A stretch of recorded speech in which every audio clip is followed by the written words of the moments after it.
എന്നെ ഇറക്കി വിടാൻ മാത്രം ഇവിടെ ഇപ്പൊ എന്താ ഉണ്ടായേ? ഇല്ല, ഞാൻ സമ്മതിക്കില്ല, ഞാൻ സമ്മതിക്കില്ല. പിന്നെ സപ്രപഞ്ചക്കട്ടിൽ വരുമെന്ന സൗകര്യങ്ങൾ ഒരുക്കി വെച്ചിട്ടുണ്ടോ നീ നിന്റെ കൊട്ടാരത്തില്? ഇങ്ങോട്ട് വന്ന വഴി തന്നെയാ തിരിച്ചങ്ങോട്ട്.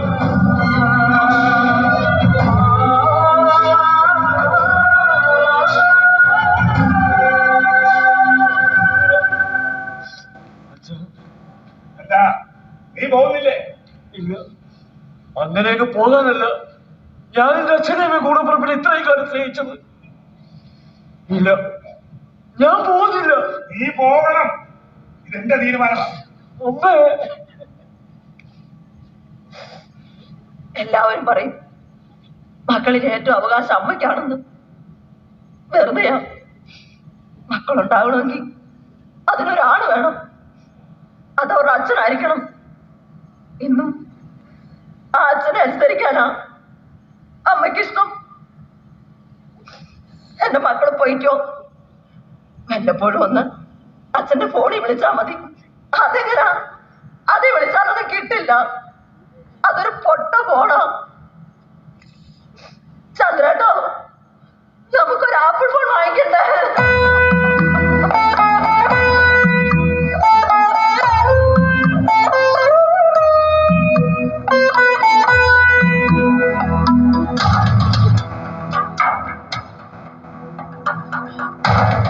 ഞാൻ ഇറങ്ങുക. ഇന്നോളം എനിക്ക് എന്റെ അച്ഛനായിരുന്നു റോൾ മോഡൽ, വിപ്ലവകാരിയായ കാമുകൻ. പക്ഷെ ഇപ്പൊ അങ്ങനെയൊക്കെ തോൽക്കാൻ പാടില്ലല്ലോ. ഈ രക്തമല്ലേ ഞാനും. അപ്പോൾ എനിക്കും ഇതിനെ കുറിച്ചൊക്കെ വായിച്ചാണ്.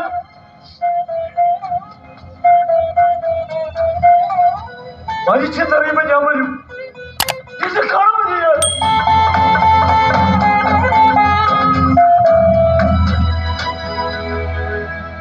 നിങ്ങൾക്കിത്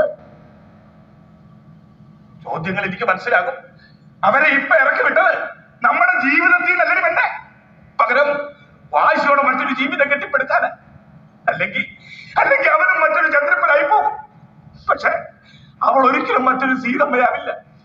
എന്തെങ്കിലും കുറവ് കണ്ടാല് അവൾ നമ്മുടെ മോന്റെ മുഖത്ത് വിരച്ചൂട്ടും, അവരെ തള്ളിപ്പറയും. ഓ, അങ്ങനെ സംഭവിക്കാതിരിക്കാനാണ് പെണ്ണെ ഞാനിപ്പോ ഇങ്ങനെയൊക്കെ അഭിനയിച്ചത്. ഈ വാശിയില് അവർക്ക് പുതിയ വീടൊക്കെ ആവുമ്പോ നമുക്ക് അങ്ങോട്ട് പോയി തോറ്റു കൊടുക്കാടി. ഓ പിന്നെ അല്ലെങ്കിൽ തന്നെ അവന് നിന്നെക്കാൾ ഇഷ്ടം എന്നോടാടി പെണ്ണെ. എല്ലാം സ്വന്തമാവുമ്പോ അവൻ ഇങ്ങോട്ട് വരുവടി.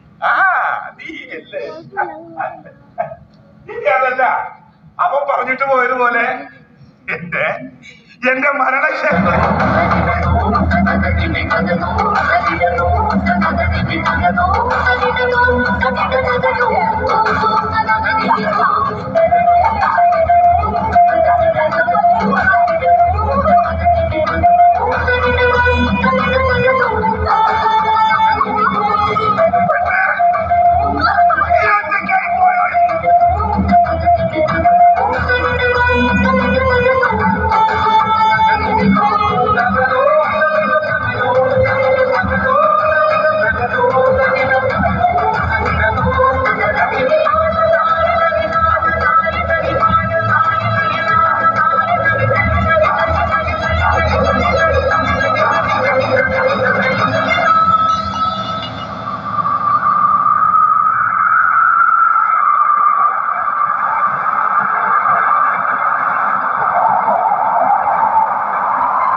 വിശപ്പ് വിട്ടുമാറാത്ത എന്റെ കുഞ്ഞിനെ കൊണ്ട് ഞാൻ എങ്ങോട്ട് പോകാനാ കുഞ്ഞെ?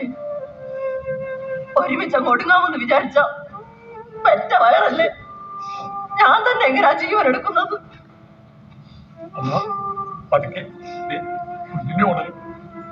തോൽക്കാൻ തുടങ്ങിയിട്ട് ജയിക്കാനുള്ള എളുപ്പമാർഗം അല്ലമ്മേ വരണം.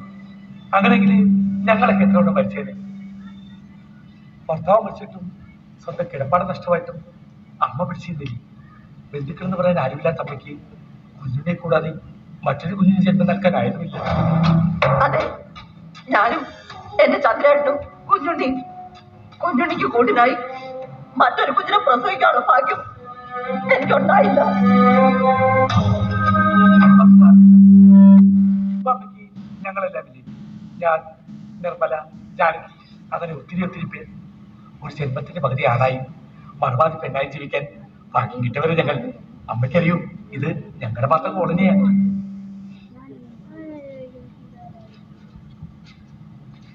അമ്മ, ഇത് നിർമ്മല. ഇവിടെ നിന്ന് എത്തിപ്പെട്ടവളാ. നാട്ടുകാരും വീട്ടുകാരും എത്തിയപ്പോ കിട്ടിയ ട്രെയിനിൽ കയറിയവളാ. പക്ഷെ ഇവിടെ എത്തിയപ്പോ കള്ളിനും കഞ്ചാവിനും ഒടിയപ്പെട്ട കുറെ അമ്മർ ചേർന്ന് ഇവിടെ. അല്ലെങ്കിൽ തന്നെ ഞങ്ങളെപ്പോലുള്ള ബലാത്സംഗം ചെയ്ത എന്ത് കേസ്, എന്ത് കോടതി? അത് ബലാത്സംഗമല്ലല്ലോ, ലൈംഗിക അതിക്രമം. തോൽക്കാൻ തുടങ്ങി എന്നെ ഇവരതിന് സമ്മതിച്ചില്ല. ഇന്ന് ഈ സമൂഹത്തിന് മുമ്പിൽ ജയിച്ചോളാ ഞാൻ.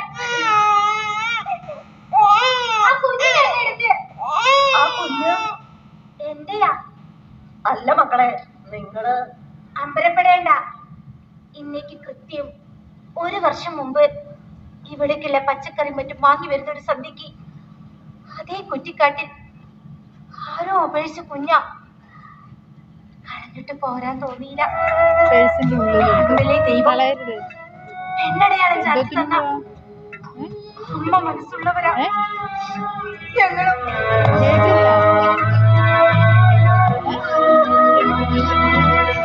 അവളിപ്പോ ഞങ്ങളുടെ സുഗന്ധിമോളാ.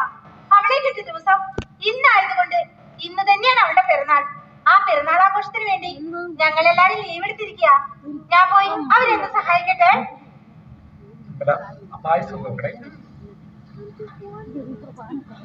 നന്മയുള്ള മനസ്സിലാ ദൈവം സ്വർഗം വിരിയിക്കുന്നെന്ന് എവിടെയോ വായിച്ചറിഞ്ഞിട്ടുണ്ട്. ശരിയാ, നിങ്ങളുടെയൊക്കെ നന്മയിൽ സ്നേഹത്തിൽ അമ്മ അത് അനുഭവിച്ചറിയുന്നു. മോളെ, അമ്മ ഇതുവരെ ആരുടെ മുന്നിൽ കൈ നീട്ടി ശീലിച്ചിട്ടില്ല. അതുകൊണ്ടാ മക്കള് വിചാരിച്ച അമ്മയ്ക്ക് എന്തെങ്കിലും ഒരു ജോലിയൊക്കെ ശരിയാക്കി തരാം. പക്ഷെ എന്ത് ജോലി അമ്മയ്ക്ക് ചെയ്യാൻ പറ്റിയ? അമ്മയുടെ ആരോഗ്യം അനുവദിക്കുന്ന എന്ത് ജോലിയും ചെയ്യാം. അങ്ങനെയെങ്കിൽ അമ്മ കുഞ്ഞിനെ സ്നേഹിക്കുന്ന പോലെ, നിർമ്മല സുഗന്ധിമോളെ സ്നേഹിക്കുന്ന പോലെ അമ്മയ്ക്ക് ഞങ്ങളെയൊക്കെ സ്നേഹിക്കാവൂ.